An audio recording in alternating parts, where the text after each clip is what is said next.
seperti yang sering saya sampaikan, pembuatan biosaka itu sangat mudah. Justru yang paling sulit adalah meyakinkan kepada petani, kepada akademisi, kepada para petugas yang berkecimpung, yang bergelut di dunia pertanian. Ya, satu kali remat, satu kali aduk, aduknya berlawanan jarum jam. Kenapa berlawanan jarum jam? Sebenarnya untuk mempercepat. Apa tidak boleh kita searah jarum jam? Boleh. Kalau tidak diaduk apa boleh? Boleh, tapi waktunya sangat lama sekali. Kalau berlawanan jarum jam itu 20 menit sudah terlihat sangat baik. Itu satu kali rematan, satu kali adukan. Terus, rematnya pas remat itu ditekan di dalam air. Jadi tidak boleh keluar air, ya, bahannya ini di dalam ketika meremat. Nah, kalau bisa agak ke pinggir sini, Pak. Nah, jadi satu kali rematan, satu kali ngaduk. Kenapa harus diaduk? Asumsinya setiap dalam satu kali tekan kita remat itu ada bahan yang keluar, bahan kimia yang keluar. Makanya harus kita reaksi langsung. Nah, sampai kapan? Waktunya 10 sampai 15 menit. Udah. Nah, sampai larutan itu homogen. Ya, sampai capek ya? Sampai capek, Pak. Nah, pas remet ditekan ke bawah, Pak. Tidak boleh terlalu kencang. Kalau kencang hancur.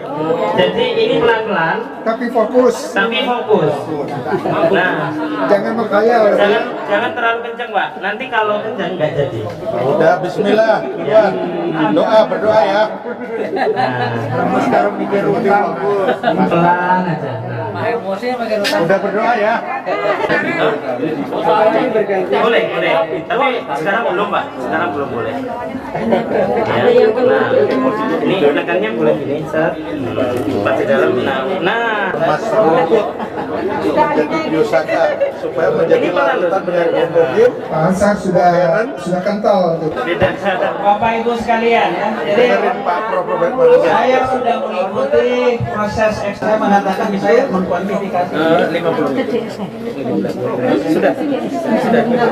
pakai TDS total dissolved. Oke, dinikmati pelan-pelan.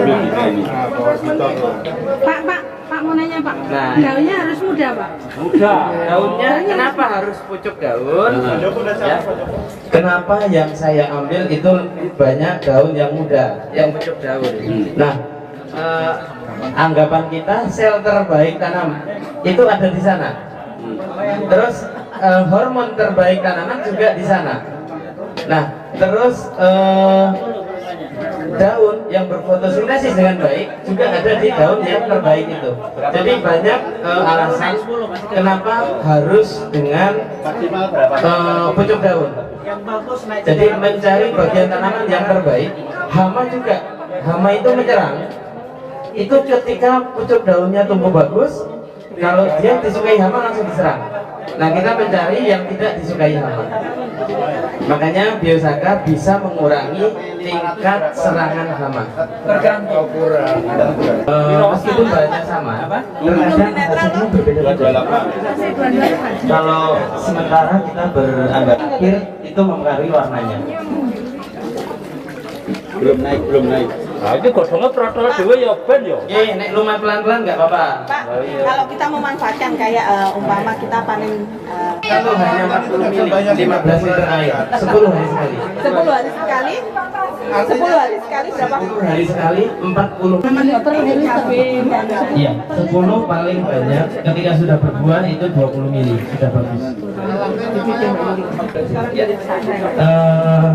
Ini bagus. Saya minta saran. Duduknya agak kencang, tapi arah ke sini. Coba. Ya sini nanti jauh lebih cepat.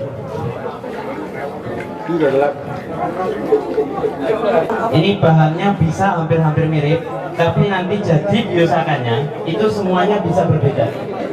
Mas duit.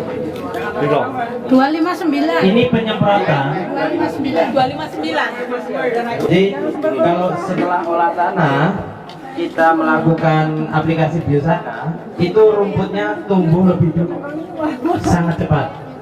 Makanya boleh diaplikasi sebelum olah tanah. Bekas jerami. Di tanah. Ya, di tanah semprot nggak apa-apa. kalau belum ada tanamannya itu boleh dosis ditambah banyak, nyemprotnya boleh biasa. Kalau sudah ada tanamannya, nyemprotnya tidak boleh basah. Elektrik, terus menunggu pas ada angin sore hari, anginnya searah. Jadi itu efektif. Ya, itu di pinggir ya, di pinggir larutan itu ada warna kuning ya. Bapak yang Ya bagus, 331 udah. Ayo Pak, semangat Pak. Iya, semakin kecil semakin stabil. Iya, kalau 1 minggu tidak berubah, biasanya bisa 1 bulan tidak berubah, itu bisa disimpan selama 1 tahun. Ketika 1 tahun belum ada perubahan, itu bisa Ini udah 5 sampai 400. 10 tahun. 410. 416. Dekat Pak, ya Allah. Naik 200. Iya.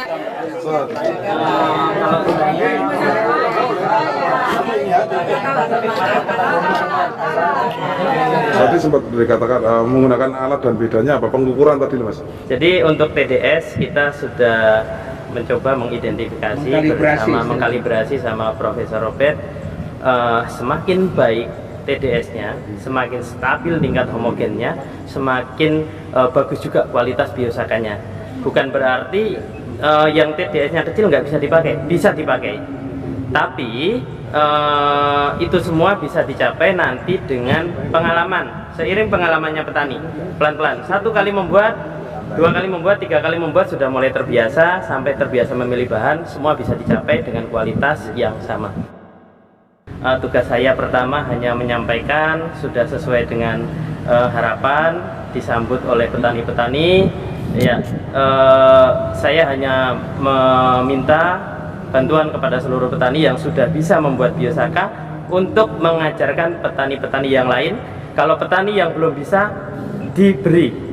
Jadi semakin luas, semakin membantu petani kita. Penelitian uji lab kandungan hara makro mikro, fosfat, kalium, magnesium dan seterusnya, hara makro mikro semuanya rendah itu rumput. Dan kesimpulannya apa? Ya ini bukan pupuk. Yang kedua, hasil uji lab kandungan hormon, kandungan spora, kandungan bakteri. Seluruh hormon-hormon, spora-spora, bakteri-bakteri hasilnya bagus, tinggi, bahkan sebagian di atas normal. Maka ini bagus karena kandungan spora, hormonnya, kemudian bakterinya bagus, tinggi, maka ini mengandung zat PT ya, zat pengatur tumbuhan, juga sebagai PGPR, juga sebagai mol mikroorganisme lokal dan itu. Tapi saya bilang ini misteri kenapa tinggi kandungan hormon, spora, bakteri. Ini biosaka itu di atasnya itu. Ini emaknya, neneknya yang membuat itu. Hipotesis saya ini, hipotesis.